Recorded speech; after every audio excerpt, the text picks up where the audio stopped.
Then people who applied to us to be enlisted as observer, you see, they are very small. They are not given any job in the earlier 15 years in 3 elections. So they have no experience. But we need experience to do the job.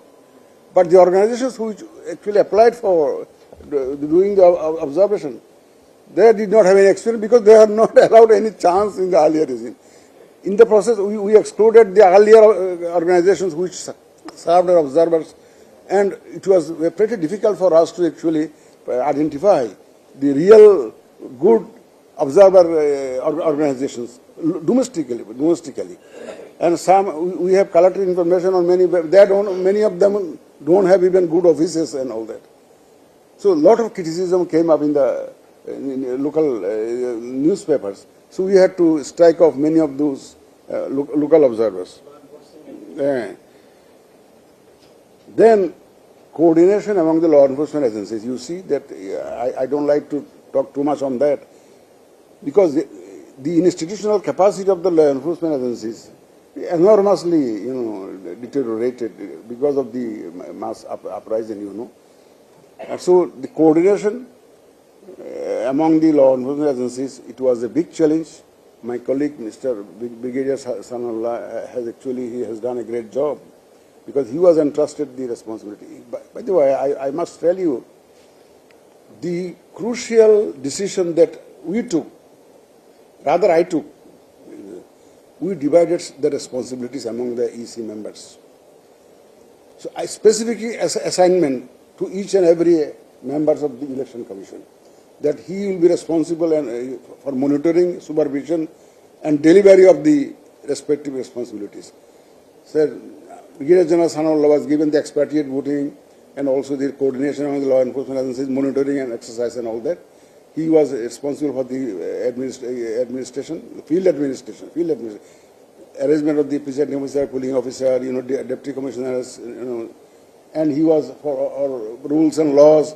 So that's how actually the allocation of responsibilities.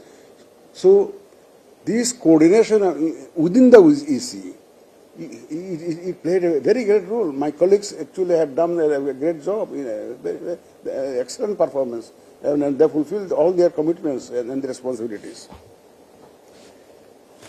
Then you see challenges after challenges in the expatriate voting, because it's all new. It's all new. I can spend hours and he can spend days to explain the challenges in the expatriate voting. Because it's all new. The postal voting, there is a provision of law, but it was never implemented, in this country. Then over and above all those challenges came the referendum issue. It's another big challenge for us. Another big challenge. So we have to conduct this referendum. So as you said, the rebuilding the trust and confidence of the EC. It was absolutely negative, not even zero. The EC, because people used to laugh at EC at one point of time because they had no role to play. They just carried out probably the desire of the earlier regime, So they had no option, I believe. So we had to rebuild that image, salvage that image, and we had nothing to protect, in fact.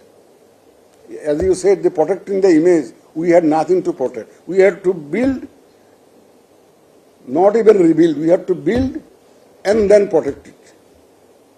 So protection is later. So that was a big challenge. So on and so forth. It was all about challenges at every step. At every step. One step forward, then you have to face one challenge. Another step forward, you have to face another challenge.